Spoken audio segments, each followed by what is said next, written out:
Well, hello friends, and welcome to another WSIB Truth Matters with Joe Machado on this beautiful Wednesday afternoon. I'm sure a lot of you have been wondering where I've gone. I've had a lot of questions being asked. Is he gone? Did the WSIB shut him down? Just so that you all know, no, for as much as the WSIB would love to see me gone, that's not going to happen, not for a long time. I'm here to stick around for a while. I got lots to talk about. But I was gone for about just over 4 weeks, working in behind the scenes with my team at WSIB Settlements. We've been creating some new tools that are going to be available to our members through our app. There's been some major modifications, improvements to our app. And the tools that we're providing. I was, over the past year, I've had an opportunity to really get a close look at what these people are doing down at the WSIB. And our membership has grown all over the province. And I've had an opportunity to hear from members from different parts of the province, from Ottawa to Windsor, Thunder Bay, and everywhere in between. And I'm just really fucking pissed off with these assholes more than ever. And I thought, you know what? They're being more brazen, more in your face, more flagrant at how they're treating injured workers who really need help, especially individuals who are going through some mental health challenges. I've had an opportunity to have some extensive discussions with individuals that are experiencing some of these difficulties and how they're being treated by the board. You know what? They're just a bunch of fucking bullies, you know?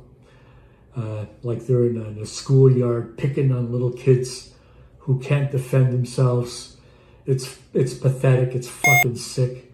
But you know what? Every now and then they rise up, and the bullies, they kick them out of town. And that's what's going to happen with some of the tools that we've developed. We're going to step up our game, and we're going to give our members some power to take on these assholes, push back, and let them know that they're not going to be fucked over.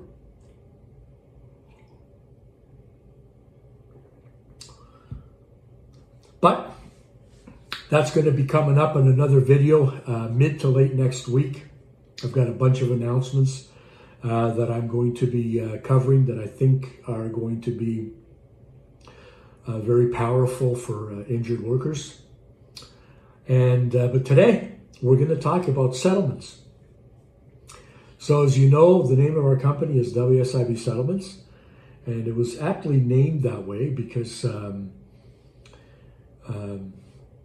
there's always a lot of talk about injured workers or among injured workers about settlements. And I've had the question asked of me over the past 30 plus years, many times.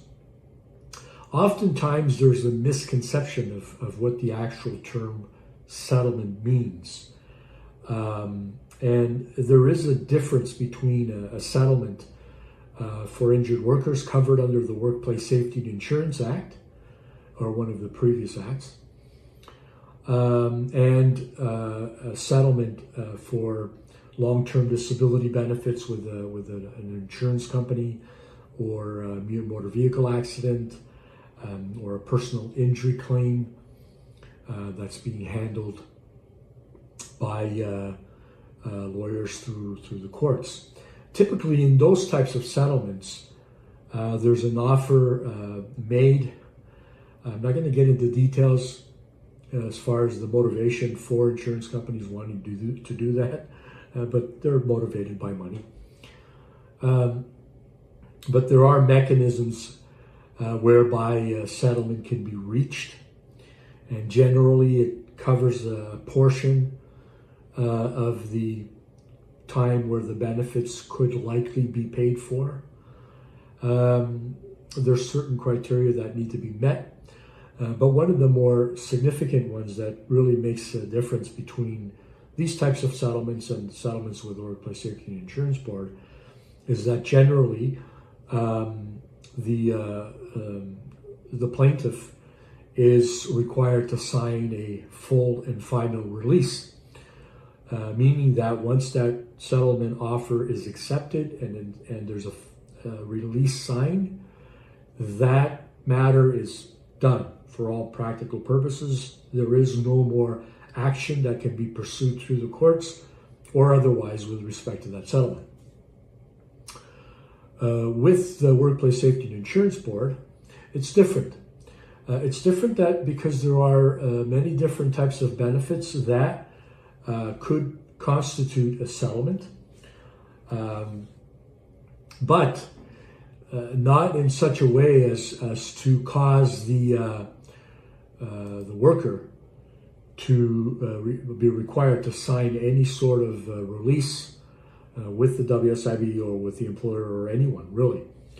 I'm going to cover a little bit of this topic next week. The law that protects workers from being able to sign away their benefits. So let's talk about the types of settlements that could take place and how they could take place and why in most cases they're referred to as a settlement. For example, for individuals who had an injury before 1990, that's the legislation that was in effect when I had my injury. If you are left with a permanent disability as a result of your injury, the WSIB refers to this as a permanent disability or a pension. Usually that's a percentage of your net average earnings. So to keep it very simple, if you have a 50% pension and your monthly earnings from work were $1,000, the net average earnings would be, the 90% of the net average earnings would be about 90 or 900, and it would be 50% of that. That pension gets paid for life. Now, that could be considered a settlement, but what I would consider more of a settlement with that particular benefit would be if the WSIB didn't agree that you had a permanent impairment and you had to make the case that you did have a permanent impairment, and then through either an appeal or a reconsideration decision, a permanent impairment was awarded, then that would be considered a settlement, meaning that that particular issue was settled. Now, are you required, is that the end of your case or your claim? No. That pension will go on for life and cannot be taken away. On top of that, you can have it reassessed as often as the medical information demonstrates that there's been a deterioration in your condition. Other types of settlements under the pre-1990 claims would be a commutation of a pension. Generally, a pension is paid for life, and under very limited circumstances can that pension be paid out as a lump sum. That's considered a commutation. There's a formula where that calculation or how that calculation is made. Then a commutation of your pension could be considered a settlement. And a commutation could be the entire pension, or it could be a partial commutation. Other benefits that could be considered a settlement would be Section 147 benefits. So for example, Section 147.2, which pays a supplement while the worker is involved in vocational rehabilitation or a medical rehabilitation program. If that benefit wasn't paid and there is a dispute, there's a claim, and the board is directed to pay that benefit by either an appeals officer or the Workplace Safety and Insurance Appeals Tribunal, or if it's granted is as a reconsideration, then the arrears of that benefit, that Section 147.2 supplement, and the supplement in itself would be considered a settlement. Another supplement under 147 is the Section 147.4 supplement, which is also looked at as a wage loss supplement or an older worker supplement. And that supplement is paid to age 65. If the supplement wasn't paid initially when it was or should have been paid, and we're dealing with a case right now where the WSIB is having to calculate arrears to be paid because the WSIB didn't do the proper calculations at that time and didn't do the proper eligibility review. They just failed to do that. And those arrears would be considered a settlement. The same with the Bill 165 award, which is a supplement under Section 147.14. It's an extra $200 that's paid on top of a Section 147.4 supplement. And it only gets paid if there is entitlement under a 147.4 supplement. That legislation came into effect in January of 1995. And that supplement gets paid for life. So unlike the Section 147.4 supplement that is paid to age 65, the actual 147.14 supplement will continue on with your pension for life. Other settlements could be, for example, the independent living allowance, which is a benefit paid if the person under pre-1990 claims was granted 100% disability for their accident, and the file is then referred to the serious injury program and a independent living allowance, along with a personal care allowance and other benefits that are only paid while a case is managed under the serious injury program. Those benefits, if paid as arrears, could also be considered a settlement.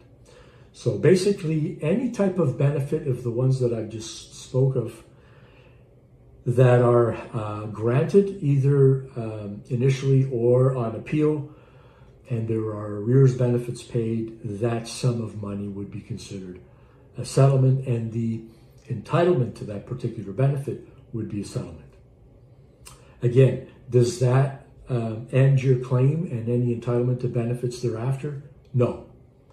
So you can receive retroactive benefits or arrears benefits for Section 147.2 supplement, which are generally paid on a temporary basis.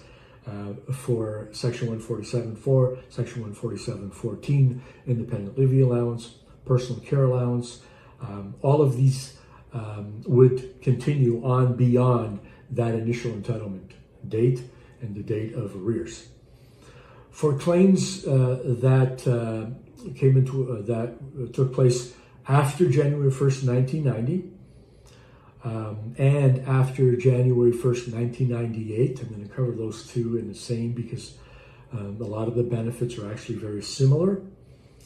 One of the settlements that would be considered would be a non-economic loss award, which is an award paid for pain and suffering. There's a specific formula that's used to calculate that award.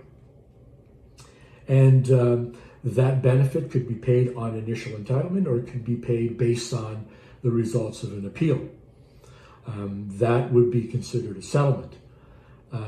Benefits for future economic loss. This is for claims between January 1st, 1990 and December 31st, 1997. A future economic loss benefit could have been paid on a partial benefit or a full future economic loss benefit. That entitlement to that benefit could be considered a settlement, and any arrears benefits or entitlement that was acquired through appeal, that could be considered a settlement. Under Bill 99 claims, so January 1st, 1998 to present, loss of earnings benefits. Loss of earnings benefits can be paid on a partial level or full loss of earnings. Initially, for the initial part of your claim, full loss of earnings is paid and can be paid for up to 12 weeks. After 12 weeks, the WSIB does a long-term calculation, and it could adjust the benefit up or down. depending on various factors. I'm not going to get into them so that we're not complicating the issue. And I have talked about this in one of my previous videos.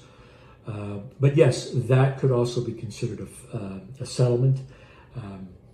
So basically, these benefits, survivor benefits that are paid either initially or on appeal, those benefits are also considered a settlement, and they apply to both pre-1990 claims and post-1990 and post-1998 claims. Survivor benefits can be paid as a lump sum and also on a monthly basis.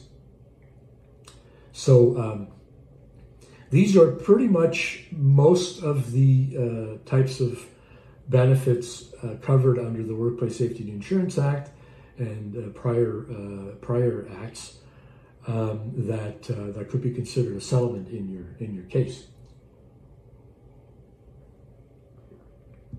The key element to understand here is that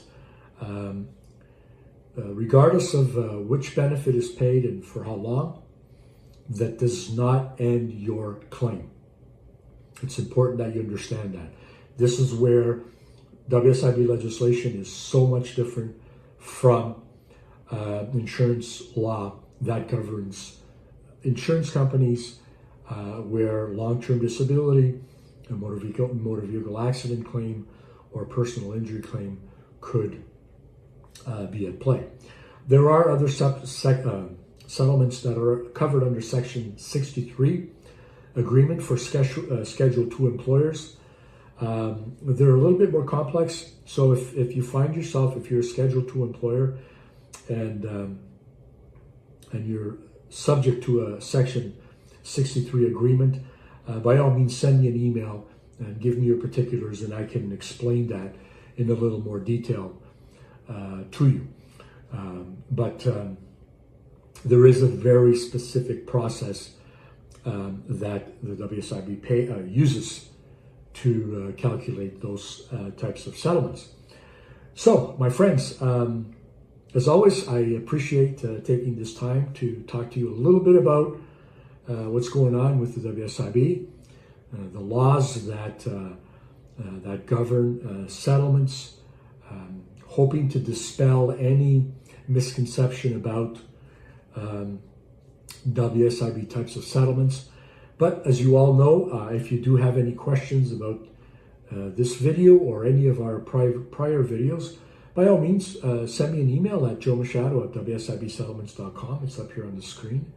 And give me your particulars, and we'll get down to the bottom of it, and I'll make sure that you get the answers that you need. You can also visit WSIBsettlements.com, which is my company, and you're going to find that there are many, many tools available to help injured workers that are currently being used and that many members are benefiting from. I've got over 30 years of experience dealing with the Workplace Safety and Insurance Board and the Workplace Safety and Insurance Appeals Tribunal that I draw on to create these tools and to talk about laws that could affect your claim, that could affect you and your family at different stages of the process. So I welcome you to visit WSIBsettlements.com right here on the screen and take a look at what we do, because we can help you. Regardless of your issue with the WSIB, we can help you. We have paralegals and lawyers that specialize in WSIB that we can make available to you to help you with your case. So by all means, visit WSIBsettlements.com. If you're a subscriber, I appreciate your patience in waiting for this video. Like I said, I got a lot of calls and a lot of emails, people wondering where the hell I went to. And but if you're new to the channel, I welcome you to subscribe. It's free. It does help me to build a channel. I want to reach every injured worker in this province and make sure that they know where to find help, affordable help, professional help, to help you with your WSIB claim. So again, and all of the content in this channel is free. So nobody's going to be looking for money. It doesn't cost you anything to tune in and learn what you can from my videos. Like I said, many have taken advantage of that. Many have become members with WSIB settlements and have seen the success of their case as a result of our tools and our involvement. So as always, I'm going to leave you with Mr. Smiley's tip of the day.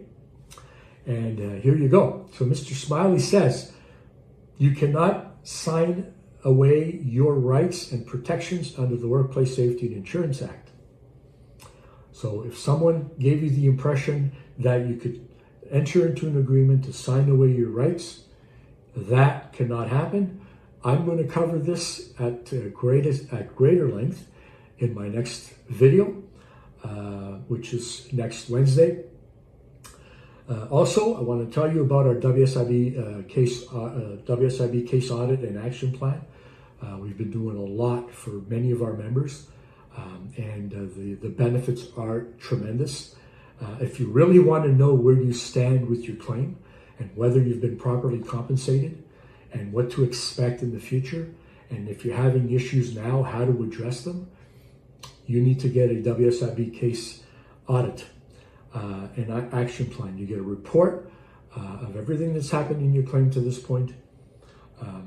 You also get a list of recommendations, an itemized list of areas or issues that should be addressed and how to go about addressing them.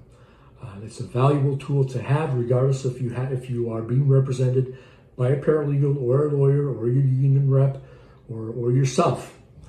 This is something that, and I can't emphasize that enough, if you really want to know what's going on in your case and be able to make informed decisions, get that done.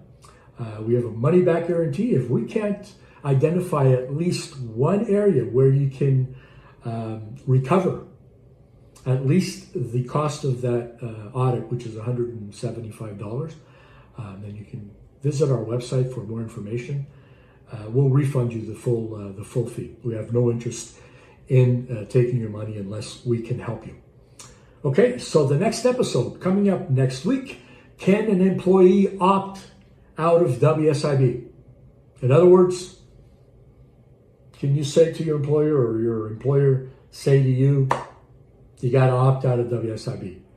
I'm going to cover this at length next week. There's a lot of misconceptions about this topic out there, and I want to make sure that you have the information you need to make informed decisions. And as always, my friends, it's always been my pleasure. And until next time, take care.